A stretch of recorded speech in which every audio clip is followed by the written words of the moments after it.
तो का करिला पढ़ाई ए राजा जी, कुछ पढ़ के सुनाई ए राजा जी, तराउर मीठी मीठी बोलिया पसन पड़ता, तो इंग्लिश बोले बलमुआ सुने के मन करता।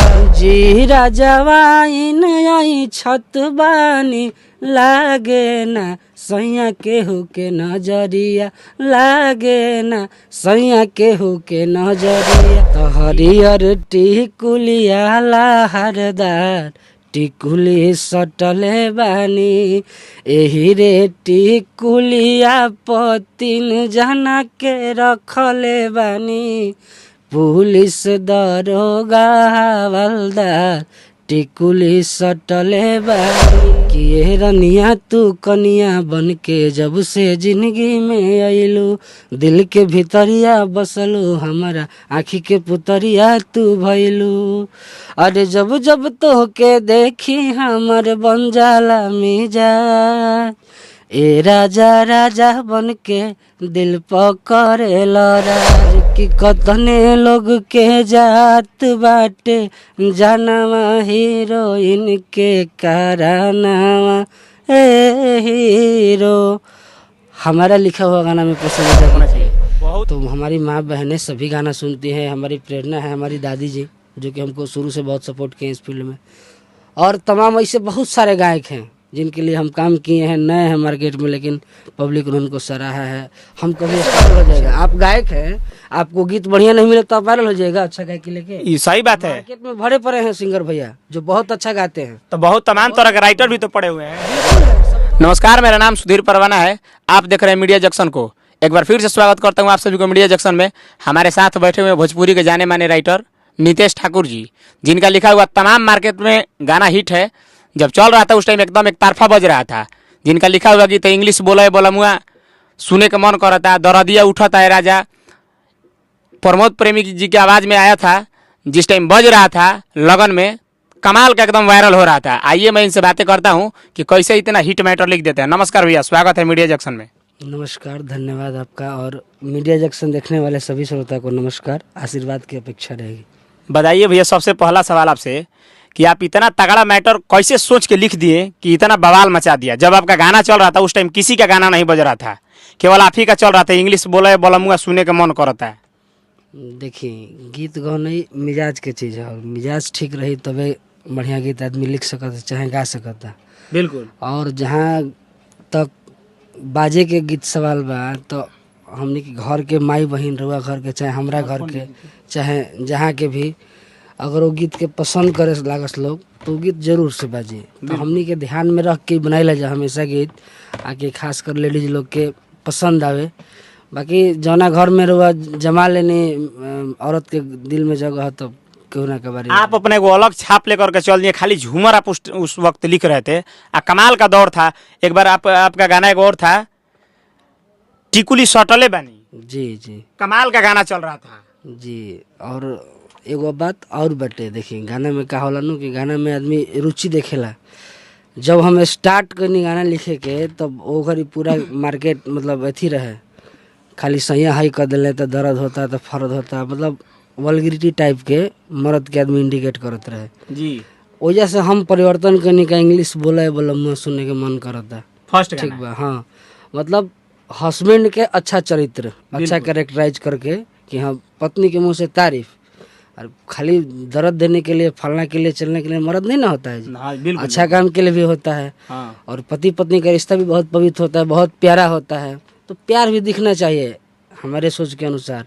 तो हमने ट्रैक चेंज किया लिखना, और देखिए आशीर्वाद से पब्लिक के बहुत प्यार मिलल गाना। सबसे पहला गाना कौन सा था जो बहुत ज्यादा वायरल हुआ था मार्केट में, आपका लिखा हुआ? सबसे पहला गाना एक मेरा विवाह गीत हुआ था, नेहा निहारिका जी गाई थी जी। टीम फिल्म भोजपुरी से आया था जी। और छोटू राउत भी उसके म्यूजिक किए थे। ठीक है, आज भी आप चैनल खोल के देखिएगा टीएफ का, तो नंबर 2 पे 90 या 95 मिलियन के आसपास उसका व्यूज है।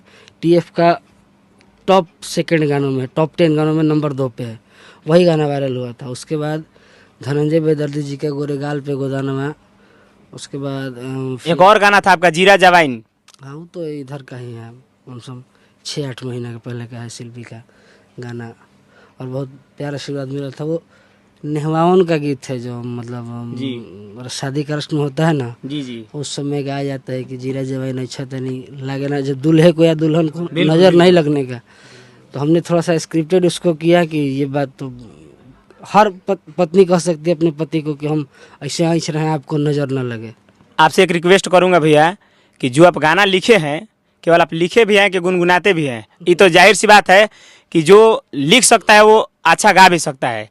एक बार गुनगुना दीजिए। गीतकार हैं तो थोड़ा बहुत तो गाने का आइडिया होना ही बिल्कुल पड़ेगा, बिल्कुल, थोड़ा बहुत हम का गा के बताएंगे तभी तो गायक गाएगा। बिल्कुल। तो टूटी फूटी स्वर में थोड़ा सा गा अरे देता नहीं हूँ। नहीं, टूटी फूटी क्या होता है, गाइए ना। अरे कि जीरा जवाइन आई छत बानी, जीरा जवाइन आई छत बानी, लागे ना सैया केहू के नजरिया, लागे ना सैया केहू के नजरिया, हीरो बाड़ा राजा ऐसे आई ठत बानी, हीरो बाड़ा राजा ऐसे आई ठत बानी, सटी हैं सो ढेर नजरिया, लागी ना सैया केहू के नजरिया। एक और गाना गुनगुना दीजिए। इंग्लिश बोला है बोला मुआ सुने का मन करता है। तो का करिला पढ़ाई ए राजा जी, कुछ पढ़ के सुनाई ए राजा जी, तराउर मीठी मीठी बोलिया पसन पड़ता, राउर मीठी मीठी बोलिया पसन पड़ता, तो इंग्लिश बोले बलमुआ सुने के मन करता। ये थे नितेश ठाकुर जी, जिनका लिखा हुआ गाना था। जितना अच्छा लिखे हैं उससे कई गुना अच्छा आप गा रहे हैं। एक बार टिकुली सटले बनी गुनगुना दीजिए। बहुत अच्छा लगता है आप गा रहे हैं। देख के बढ़ाते जा रहे हैं, बहुत अच्छा लग रहा है। तो हरियर टिकुलिया लहरदार टिकुली सटले बानी, एही रे टिकुलिया पतिन जना के रखले बानी, पुलिस दरोगा हवलदार टिकुली सटले बानी। बहुत अच्छा लगता है आप गाते हैं। तो इस टाइम काहे नहीं गाना दे रहे हैं उनको? चंदन चंचल जी गाए थे ना। देखिए अभी क्या है ना कि अभी सब कोई के पास अपना अपना ऑप्शन उपलब्ध है जी, और आज ऐसा सिचुएशन और ऐसा टाइम आ गया है मार्केट में कि पिछड़ा हुआ बनना पड़ रहा है गायक लोगों का। मतलब भाव नहीं देते हैं उतना।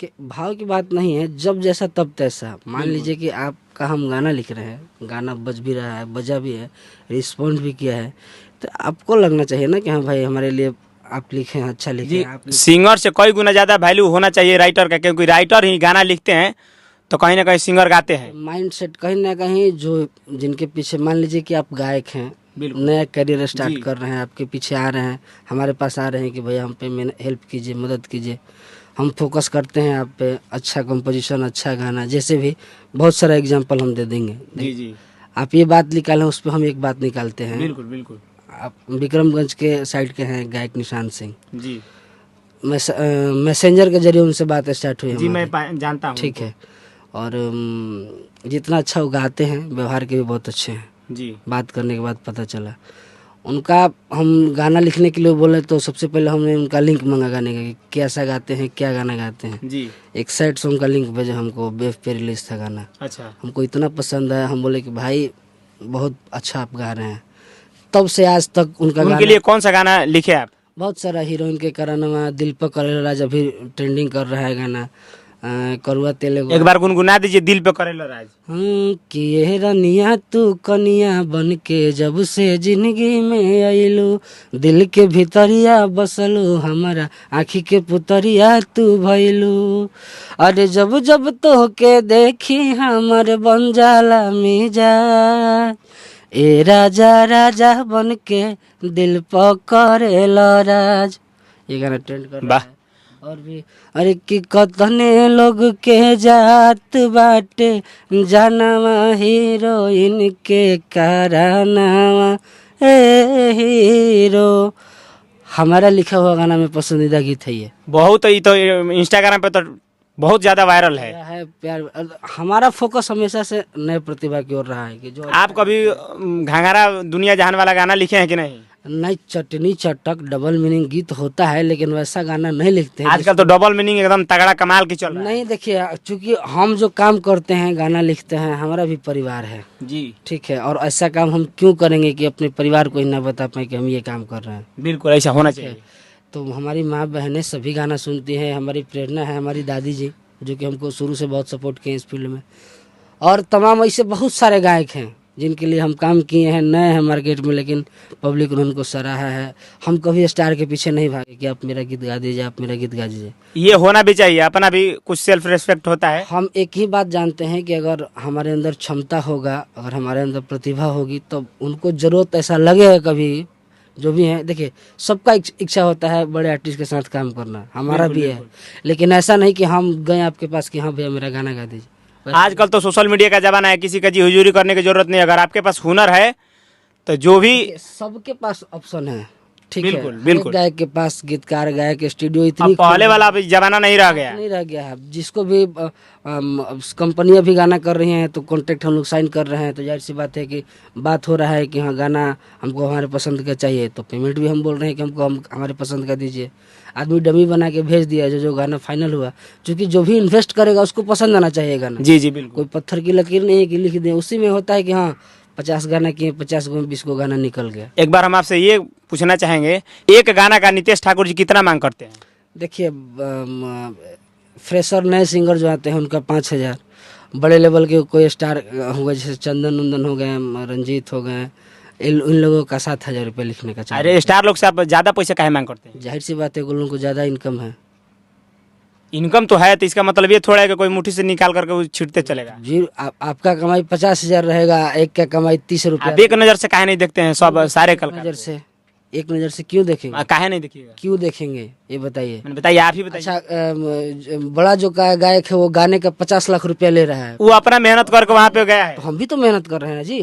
तो आप मेहनत कर रहे हैं, तो आप छोटे लेवल के जो सिंगर हैं तो उनसे आप कह रहे हैं कि 5000 मांग करते हैं, बिल्कुल। और बड़े लेवल का जो वो नए हैं वो कर रहे हैं, वो तो और भी जो हो गए हैं। जो बड़े लेवल का कलाकार हैं वो तो और आपको कम पैसा देंगे, क्योंकि उनके पास स्टारडम है। क्यों देंगे कम? स्टारडम कैसे है बड़े कलाकार का? आप ही तो बोले स्टारडम कैसे है, कैसे वायरल हो जाएगा? आप गायक हैं, आपको गीत बढ़िया नहीं मिले तो आप वायरल हो जाएगा अच्छा गायक लेके? ये सही बात है। मार्केट में भरे पड़े हैं सिंगर भैया जो बहुत अच्छा गाते हैं। तो बहुत तमाम तरह के राइटर भी तो पड़े हुए हैं। बिल्कुल है, सबका अपना है, मेरा भी अपना है जी। आपको जरूरत लगे कि हाँ नितेश ठाकुर से हमको लेना है तो आप जितना पेमेंट हम बताएं मतलब ये आपका रूल है कि हम छोटे सिंगर से लेंगे 5000 और जिनका स्टारडम है उनसे 7000। बड़े स्टार को तो और बढ़ा के देना चाहिए महाराज।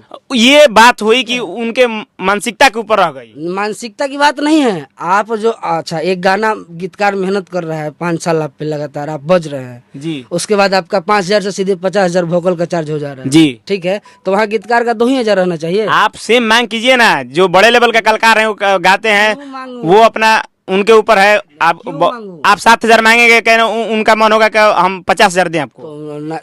उनकी मन है जी, हमारा तो हम तो आप तो मांग कर दीजिएगा तो 7000 में देंगे। तो हम 7,000 में खुश है ना।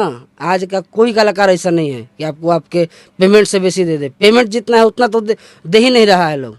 ये तो देने वाले के मन की बात है, देने वाले के मन की नहीं, आज की मानसिकता बता रहे हैं। गायक लोग जी। सोच रहा है कि जो है हम ही हैं और हमको मिल जाए कहीं से फ्री का लिरिक्स फ्री का म्यूजिक, लेकिन हम लोग वैसा काम नहीं है। जाहिर सी बात है होना भी चाहिए अपने अंदर, क्योंकि आपके अंदर जो हुनर है कमाल के हुनर है, इसमें नो डाउट, इसमें कोई डाउट नहीं है। रुचि होता है काम करने का ठीक है, हमारे अंदर रुचि है, काम का शौक है ठीक है। बिजनेस प्रोफेशनल तरीके से काम करना अलग चीज़ है वो कि हमको अब हम दूसरा कोई काम नहीं है, हम इसी पे आधारित है जी। हमको लिख के ही या इस फील्ड से ही हमको करना है प्रोफेशनल तरीके के। अगर कोई अगर नया सिंगर अगर आपसे गाना लेना चाहे और 5000 रुपया पे करे आपको, तो आप गाना खुशी खुशी दे दीजिएगा कि नहीं? बिल्कुल दूंगा, आवाज कैसा भी हो नहीं उसमें आप देखिएगा, चूज कीजिएगा। बिल्कुल देखेंगे आप क्या गाते हैं कैसा गाते हैं। अगर उस लड़के के अंदर अगर हुनर नहीं है तो आप गाना नहीं दीजिएगा, चाहे 50,000 भी दीजिए। मना कर देते हैं कि भाई पैसा बर्बाद नहीं करो। ये हुई बात। देखिए सबसे बड़ी बात ये है कि अगर हुनर है आपके अंदर तो अभी आप इस लाइन में आइए, नहीं तो हम लोग देखेंगे कि कितने लोग का घर द्वार बेचा बचा के सब कुछ किनार हो नहीं गया। सर, शुरू से बेईमानी का 1 रुपया नहीं कमाया हूँ मैं। बिल्कुल। ठीक है, बेईमानी के और फरेबी से 1 रुपया इंडस्ट्री में नहीं कमाया हूँ। जो कमाया हूँ इंडस्ट्री में ईमानदारी से कमाया हूँ। मैं आपको उंगली पे गिनवा सकता हूँ ऐसे कलाकार हैं जिनके पीछे हमने मेहनत किया है, वो बजे हैं और नए हैं, उन पे टैग नहीं लगा है कि फलना स्टार चिलना स्टार। वो बिल्कुल धरातल से आए हैं और पब्लिक ने उनको सराह दिया है। सुशील सिंह हो गए, सौतीन के बोलिया, झुलपी के झरल का, सोना ईसन रतिया में तमाम गीत उनका हिट है। आदित्य सम्राट है, पटना के परियों को पट गए तमाम। ये आपका लिखा हुआ गीत है? जी। पटना के परियों को पट गए। में घटना घट गए रे, पटना के परियों को पट गए। दानापुर का लड़का है वो गाया। आप इतना स्टार मैटर लिख करके दे दिए हैं। पूरी बात सुन लीजिए, नया गाना नया गायक हिट हुआ, उस पर लग गया लोग, यही तमके के लोग की फलना। आजकल तो छीछा लेदर हो गया है, गीत को नाना प्रकार के लोग गा रहा है। फोक ट्यून है तो फोक ट्यून का कोई दिक्कत नहीं है, ट्रेडिशनल आप भी गा सकते हैं, हम भी गा सकते हैं, लेकिन लिरिक्स नहीं ना गा सकते हैं जो सेम गाया वो। जी जी, आप इतना हिट मैटर दे दिए हैं मार्केट में, लेकिन फिर भी आप सोशल मीडिया से बहुत दूर रहते हैं, आप कहीं नजर नहीं आते हैं। देखिए कहाँ पे कमी है? हमको दिखावा करने का नहीं आता है कि हम ये हैं जी। हमको दिखावा करने नहीं आता है कि मैं फलाना और ढिकाना हूँ। जिस काम से मेरी पहचान है वहाँ हमारा पहचान होना चाहिए। आजकल तो एगो गाना किसी का लिखा हुआ अगर वायरल हो जाता है तो हमको लगता है कि उस पर 1 लाख रील बना होगा, तो हमको लगता है कि 1,500 वहीं खुद रील बना करके डाला है कि ये मेरा लिखा हुआ गीत वायरल हो गया। भर दिन में 50 बार स्टेटस आएगा कि मेरा लिखा हुआ ये गीत वायरल है। देखिए प्रमोशन अच्छी चीज़ है, प्रमोशन अपने गानों का करना भी चाहिए कि हाँ भाई। आप काहे नहीं करते हैं? करते हैं, बिल्कुल करते हैं। तो आप सोशल मीडिया में कभी दिखते नहीं है। एकदम है, आप नहीं देखे होंगे हैं, लेकिन हम दिखावा नहीं करते हैं कि ये फलाना ठिकाना। जैसे सब हमारे आप FB खोलिएगा, हमारा इंस्टाग्राम खोलिएगा तो जितने गाने मेरे लिखे हुए हैं सबका मैं रील बनाता हूँ, सबका शेयर करता हूँ, है ना? जी, होना भी चाहिए। चलिए अभी हम लोग मौजूद हैं शंकर सिंह स्टूडियो में, हमारे साथ बैठे हैं writer Nitesh Thakur ji. Media junction में बहुत बहुत धन्यवाद आप सभी को टाइम देने के लिए। हम आप सबके भाई सुधीर परवाना।